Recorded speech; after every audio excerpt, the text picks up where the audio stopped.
Hello friends, welcome to my channel garden and gardening. यहाँ पे देखिए अभी गोम्फ्रेना के कुछ पौधे मैंने लगाए थे सर्दियों में, तो उनकी अब हालत धीरे धीरे से ख़राब हो रही है। गर्मी इतनी ज़्यादा है, धूप इतनी तेज़ होती है दिन में कि ये प्लांट अब धीरे धीरे से सूख रहे हैं। और वैसे भी इनको अगर हमें गार्डन में अपने साल भर रखना होता है तो इनके सीड्स टाइम टाइम से हमें ग्रो करने होते हैं, तभी नए प्लांट तैयार होते हैं और गार्डन में तभी ये बने रहते हैं।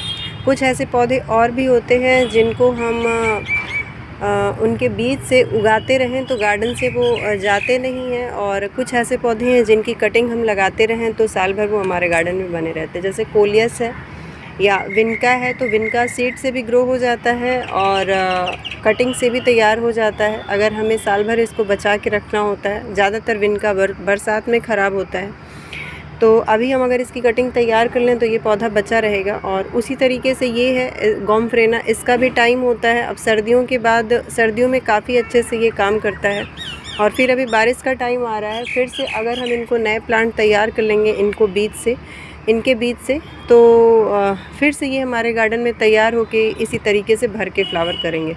तो सर्दियों में मैंने 2 इस तरह के प्लांट लिए थे, और उसके पहले जब मैं ले आई थी तो इधर उधर वो मुझे गार्डन में दिख जाते थे। इस बार भी दिखेंगे, जैसे ही बारिश का पानी मिलेगा तो गमलों में ये अपने आप ही दिखेंगे। लेकिन अगर ना दिखे तो मेरे पास ये पौधा नहीं बचेगा, इस वजह से मैं इनको देखिए इस तरीके से सीड से ग्रो करने जा रही हूँ।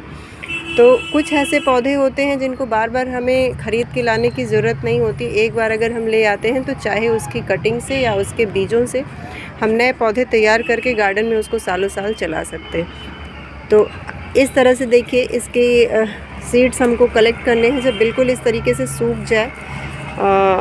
काफ़ी तैयार हो गए हैं इसके बीज इस तरीके से, और इनको अगर हम मिट्टी में डाल देंगे तो ये नए पौधे तैयार हो जाएंगे। तो आज मैं गोम्फ्रेना के कुछ पौधे देखिए तैयार करने जा रही हूँ,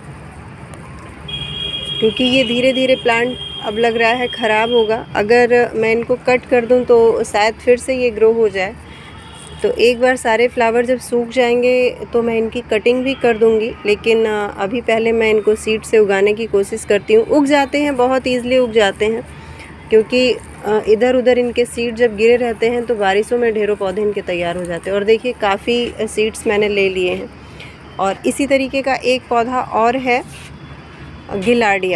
गिलाडिया को भी अगर हम गार्डन में अपने सीड से उगाते रहें तो ये पौधा भी कभी ख़राब नहीं होता है। बहुत ईज़िली प्लांट चलने वाला होता है गोम्फ्रेना का, बस पानी का ध्यान रखना होता है। जब भी इसकी मिट्टी तैयार करें तो जैसे सर्दियों के प्लांट के लिए हम मिट्टी तैयार करते हैं, उसी तरीके से थोड़ी सी रेत की मात्रा इसकी मिट्टी में मिला लें, थोड़ा कंपोस्ट, और बार बार इसमें फर्टिलाइज़र वगैरह देने की ज़रूरत नहीं होती है, और ये आराम से चलता रहता। अभी इतनी ज़्यादा धूप ना होती, गर्मी ना होती तो ये पौधा अभी और लंबा चलता। यहाँ पे देखिए गिलाडिया भी काफ़ी अच्छा फ्लावर प्लांट होता है। अगर इसको भी हम अपने गार्डन में जगह देते हैं तो ये भी देखिए इसी तरीके से साल भर चलता रहता है। जिस तरह गोम्फ्रेना को हम सीड से उगाते हैं, इसको भी सीड से अगर उगा लेते हैं तो इनके भी पौधे कभी ख़राब नहीं होते हैं। तो इनको मैं ख़रीद के नहीं ले आती, ये अपने आप ही गार्डन में उग जाते हैं। अगर मैं ना भी उगाऊं तो बरसात में काफ़ी पौधे इनके देखने को मिल जाएंगे। लेकिन अभी देखिए इनके सीड बिल्कुल तैयार हैं, तो मैं इनको ग्रो कर लूँगी। तो अभी ये प्लांट मैं हटाने जा रही हूँ, क्योंकि पूरी तरीके से अब ये सूख चुका है। अब इसको अगर बारिश का पानी भी मिलेगा तब भी ये पौधा फिर से ग्रो नहीं करेगा, अच्छे से ये नहीं चलेगा। तो बिल्कुल ही मैं इसको हटा दूँगी और इसमें नए पौधे तैयार करूँगी। तो उसके लिए इस तरीके से देखिए इसमें भी सीड तैयार हो जाते हैं।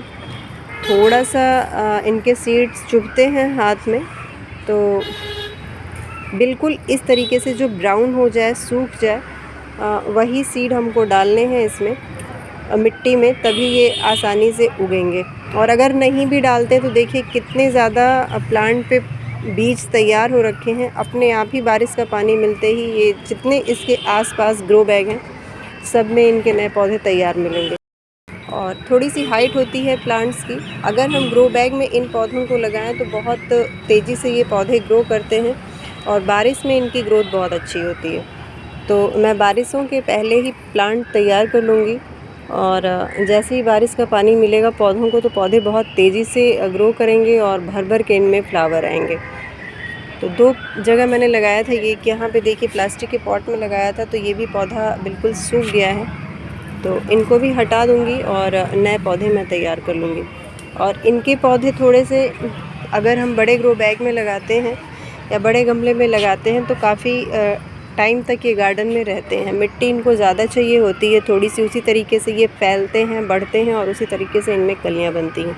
तो अब तो देखिए शाम हो गई है, कल इन पौधों को हटाऊँगी मैं और जब ये पौधे तैयार हो जाएंगे तो फिर से इसी तरीके से ग्रो बैग में मैं इन पौधों को लगा दूँगी। और इस तरीके के पौधे हमें अपने गार्डन में लगाने चाहिए जो कम देखभाल में आराम से आपके गार्डन में चलते रहें, बहुत ज़्यादा फर्टिलाइज़र की ज़रूरत ना हो या बहुत ज़्यादा देखभाल की ज़रूरत ना हो। और ये पौधे बहुत ज़्यादा पॉलिनेटर्स को अट्रैक्ट भी करते हैं, तो अगर हमने अपने गार्डन में वेजिटेबल प्लांट्स या फ्रूट प्लांट लगा रखा है तो इस तरह के फ्लावर हमें ज़रूर गार्डन में ऐड करने चाहिए। इनसे मधुमक्खियाँ आती हैं, तितलियाँ आती हैं, तो पौधे जो भी हम वेजिटेबल के लगाते हैं उनका जो है रिज़ल्ट काफ़ी अच्छा रहता है। तो इस तरह के पौधे हो गए और गेंदे के पौधे हो गए। अगर अभी आपके पास गेंदे के बीज पड़े हैं तो उनको भी आप आसानी से ग्रो कर सकते हैं और बारिश में जैसे ही बारिश का पानी मिलेगा काफ़ी अच्छे से पौधे बढ़ते हैं। बारिश के पानी में नाइट्रोजन की काफ़ी अच्छी मात्रा होती है बारिश के पानी में, तो इससे पौधे की जो ग्रोथ होती है पत्तियों की, ब्रांच की, बहुत अच्छे से चलती है।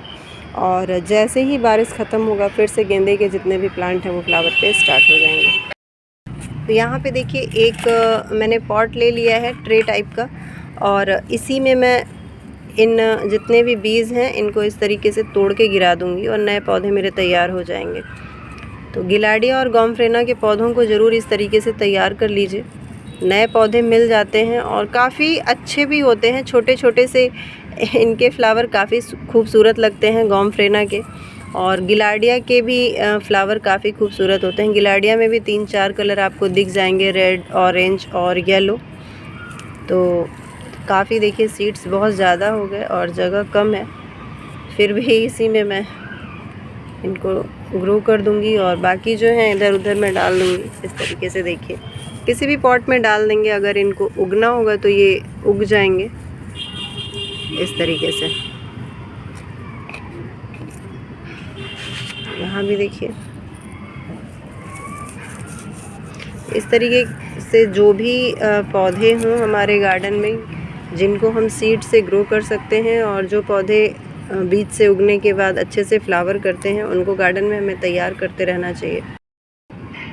ये देखिए गिलाडिया के सीड्स इस तरीके से होते हैं, ये जो ब्लैक ब्लैक से दिख रहे हैं ना, ये सीड पक चुके हैं अच्छी तरीके से और ये बहुत ही आसानी से उग जाएंगे। तो इस तरीके से जितने भी ये सीड हैं इनको तोड़ के डाल देना है मिट्टी में और ऊपर से हमें मिट्टी से फिर कवर कर देना है और ऐसी जगह रखना है जहाँ नमी इनमें बनी रहे, सूखने ना पाए मिट्टी।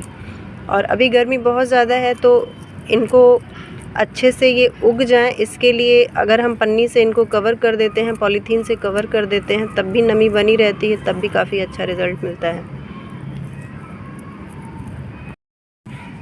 ये देखिए दोनों फूलों के बीज मैंने डाल दिए हैं और बीच में इस तरीके से एक पतली सी लकड़ी रख दी है जिससे पता चले, और मिट्टी ऊपर से इस तरीके से फिर से कवर कर देना है। बहुत ज़्यादा मिट्टी नहीं डालनी है, हल्की हल्की ही मिट्टी डालेंगे हम।